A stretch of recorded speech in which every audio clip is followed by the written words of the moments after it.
Ouais, celle-là je vous l'avais jamais fait, vous filmer une vidéo depuis mon lit avec cette gueule de déterré.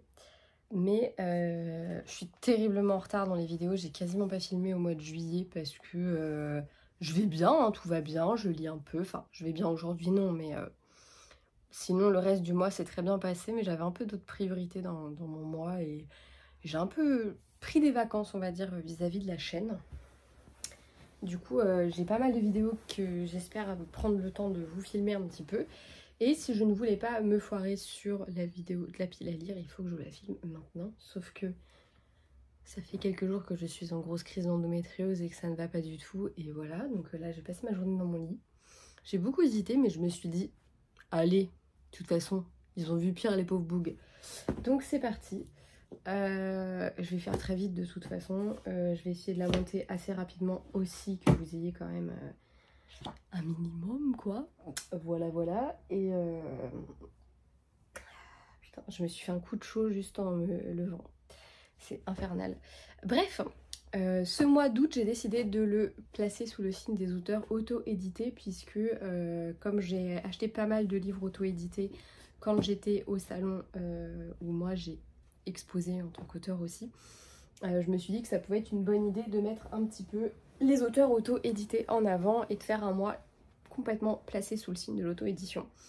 Du coup, j'ai que de l'auto-édition, beaucoup de romance, un peu de fantaisie. Je vous présente du coup tout de suite ma pile à lire. Le premier que j'ai choisi dans cette pile à lire, c'est L'héritière de Sanfiria de Sandy Christine. C'est son dernier roman. Sandy, je la connais un petit peu, on discute pas mal toutes les deux. J'ai tous ses romans et je suis très... Enfin, franchement, j'ai très hâte de découvrir celui-ci.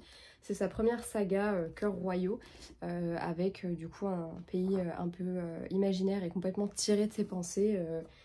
Pour lequel elle a créé toute une monarchie, donc j'ai très hâte de découvrir ça, je pense qu'il va être vraiment sympa. Je vous en reparle très vite. J'ai également choisi de lire L'effet boomerang de Nina Leroy aux éditions Rien du tout, c'est de l'auto-édition, je viens de le dire, c'est le concept. Excusez-moi, je suis vraiment fatiguée. C'est son dernier sorti en brochet au moment où je fais cette vidéo, mais il sort le 2 août en brochet et son suivant. Et il est déjà dispo sur Kindle parce que moi je suis en train de le lire sur Kindle actuellement. Parce que ouais, je me suis offert une Kindle, donc d'ailleurs j'ai complètement lâché ma pile à lire pour lire des e-books. Voilà. Je tiens à rentabiliser ma Kindle et à montrer à mon mec que c'était pas un achat inutile. Parce que j'avais déjà une Kobo, ça c'est ce que je dis pas aussi, mais voilà. Bref, on en reparlera une autre fois. Je suis malade, j'ai tous les droits aujourd'hui. Donc voilà, on est sur une petite romance. J'étais très contente de rencontrer Nina. Ça fait un petit moment que je la suis et c'était vraiment un plaisir d'échanger avec elle. Voilà, de toute façon, je vous en parlerai peut-être un peu plus dans une vidéo où je vous parlerai un peu du salon, mais très cool. Et j'ai très hâte de lire.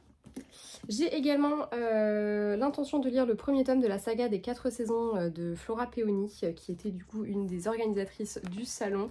J'avais acheté juste le tome 1 à la base. En fait, le soir, on est allé à la soirée cirque qui était organisée par le salon. Et en fait, là-bas, on a appris que sa saga, elle était notamment inspirée des personnes qui tiennent le cirque. Notamment le tome 3, Spring, qui est complètement inspiré comme personnage du mec qui tient le cirque, en fait.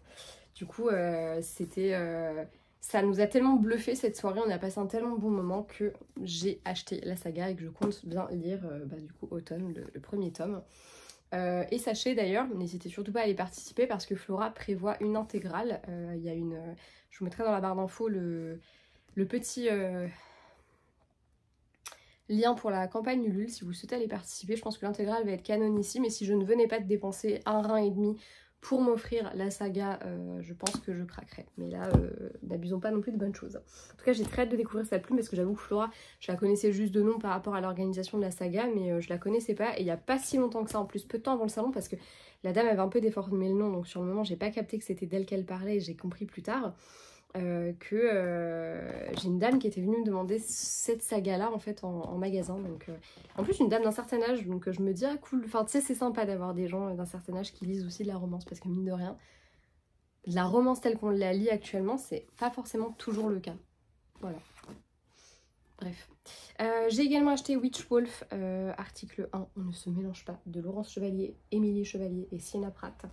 Laurence Chevalier qui était la marraine du salon et que j'étais très contente de rencontrer parce que j'avoue que pareil ça faisait partie des auteurs, c'est des auteurs assez assez important, je trouve, surtout en auto-édition. Enfin, moi, je sais que c'est quelqu'un que j'ai beaucoup vu revenir, Laurence Chevalier, et en plus, ça faisait très longtemps qu'il était dans ma wishlist. J'avais même, à l'époque, essayé de le lire un peu sur l'application Kindle. Du coup, je l'ai acheté, puis après, j'ai acheté une Kindle, donc voilà, mais c'est pas grave.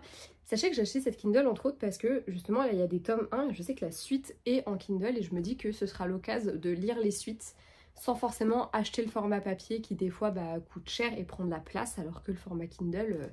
ne prend pas de place principalement d'ailleurs, parce que le prix à la rigueur, je vais pas dire que je m'en fous parce que c'est pas vrai, mais si c'est pour aider des auteurs auto-édités, en vrai, voilà, c'est cool quoi.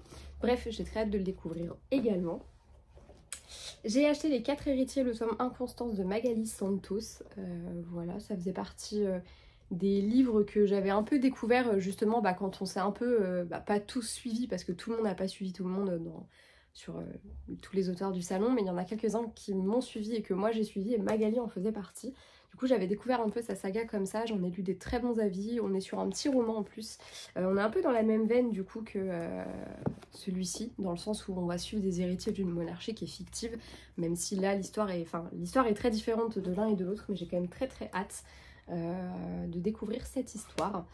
Voilà, et puis très bon échange avec Magali, et il y avait, je crois que c'était Audrey Note aussi avec elle. J'ai passé un très bon moment à discuter avec elle, j'ai abandonné mon stand pendant 10 plombs d'ailleurs.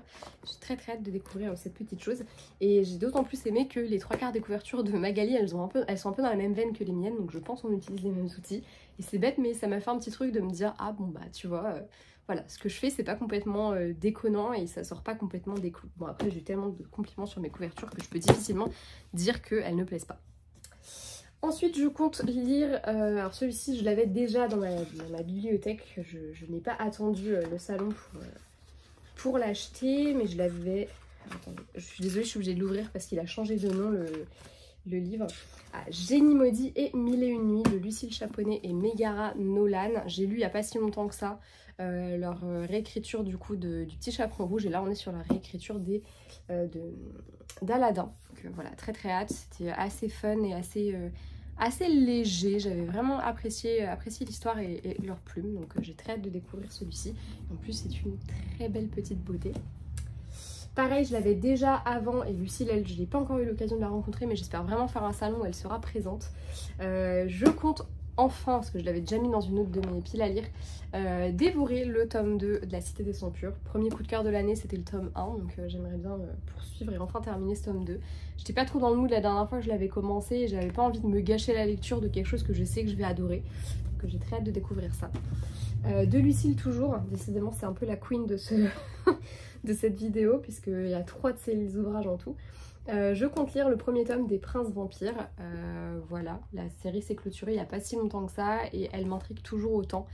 Voilà, j'en entends tellement du bien que j'ai très envie de découvrir tout ça. Donc écoutez, on va se lancer dans Ryan, l'héritage empoisonné. Je suis assez intriguée. Décidément aussi, les héritages sont beaucoup au cœur de tout ça. Ensuite, celui-ci pareil, je l'avais déjà. Oui, Megara, c'est pas celui-là que je lui ai acheté, j'en ai acheté d'autres d'elle. Mais celui-ci, je l'avais déjà. Il s'agit de Love Sing Hope de Megara Nolan. D'ailleurs, je suis très conne parce qu'en fait, je vais racheter des livres au lieu de ramener les miens à dédicacer, ce que je voulais faire à la base. J'ai complètement oublié. Parce que j'étais tellement stressée au salon parce qu'il y avait trop de choses qui fonctionnaient pas comme je voulais, que du coup j'ai un peu zappé cette partie-là, et du coup je suis un peu arrivée les mains dans les poches, alors que de Megara Nolan, avant le salon, j'avais les 2 intégrales qu'elle a écrit à 4 mains, mais bon, ça à la rigueur c'est déjà dédicacé, et j'avais La Selkie, j'avais Fais-moi t'aimer, et j'avais celui-là et Love Sing Dance. Voilà, donc j'en ai racheté 2 de plus, histoire d'avoir un truc à dédicacer, mais bon, c'est pas très grave. Ouais, c'est pas très grave. J'ai très hâte de découvrir celui-ci, parce que j'avoue que je l'avais acheté de manière complètement impulsive parce que je voulais le lire, que ma pile à lire étant faite, je l'avais pas lu, et du coup après j'ai un peu attendu, et voilà, donc là j'ai très hâte de le découvrir. Celui-ci me fait très envie. Et le dernier, il sera en e-book via l'abonnement Kindle que j'ai pris pour tester un petit peu, et j'en suis plutôt contente, donc je pense que je vais conserver cet abonnement.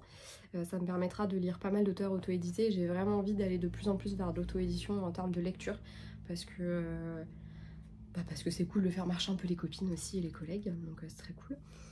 Et du coup je vais lire Hope Dies Last. Je suis vraiment désolée, je suis complètement à la ramasse. Pourtant j'ai pas pris le médicament le plus fort qu'on m'a prescrit, donc c'est vraiment juste que je suis un peu à l'ouest, mais ça c'est un détail. Donc Hope Dies Dies Last de Maria Levski, que j'ai envie de découvrir depuis qu'il est sorti. Comme j'ai vu qu'il était dans l'abonnement Kindle, je me suis dit que c'était l'occasion. Comme ça je lirai quand même un peu sur Kindle, mais surtout je vais lire plein d'auteurs auto-édités et ça c'est vraiment très très cool. N'hésitez pas, si vous aussi vous avez de l'auto-édition dans votre pile à lire, de vous caler un mois comme ça, vous lisez quasiment que ça. Ou voilà, ou même que ça, comme moi je vais faire là. J'ai super hâte de découvrir tout ça. Je pense que c'est encore, c'est encore très très frais le salon et j'ai tellement aimé que j'ai vraiment hâte de découvrir un peu les plumes de personnes avec qui j'ai partagé vraiment des moments trop cool. Donc j'ai vraiment hâte, c'était vraiment très très cool et j'espère que je vais prendre le temps de revenir dans une vidéo pour vous parler un petit peu de tout ça. En tout cas, je ne sais pas quand est-ce qu'on se retrouve en vidéo, faut vraiment que là je me replonge un peu là-dedans et que je revoie un peu mon planning parce que pour l'instant je n'ai pas filmé un seul update du mois de juillet. On est le combien? 26, 27, 28? Bon, on a 28 juillet, je crois qu'on est le 28 juillet aujourd'hui où je fais cette vidéo. Et voilà, je n'ai toujours pas filmé le premier update du mois. Je lis pas énormément non plus, j'ai complètement délaissé la palle donc ça joue peut-être un petit peu aussi, mais voilà, faut que je vous dis, c'était roue libre. Anaïs était en vacances là en ce moment, c'était vraiment... Voilà, bref, je vais retourner me reposer parce que là j'avoue que je me sens pas super en forme, donc pourtant j'ai pas l'impression de faire un truc qui me demande de l'énergie de fou, mais il faut croire que si. Et puis voilà, je vous fais de très gros bisous, je vous dis à très bientôt et puis je vous souhaite de très bonnes lectures pour le mois d'août. Voilà, des bisous!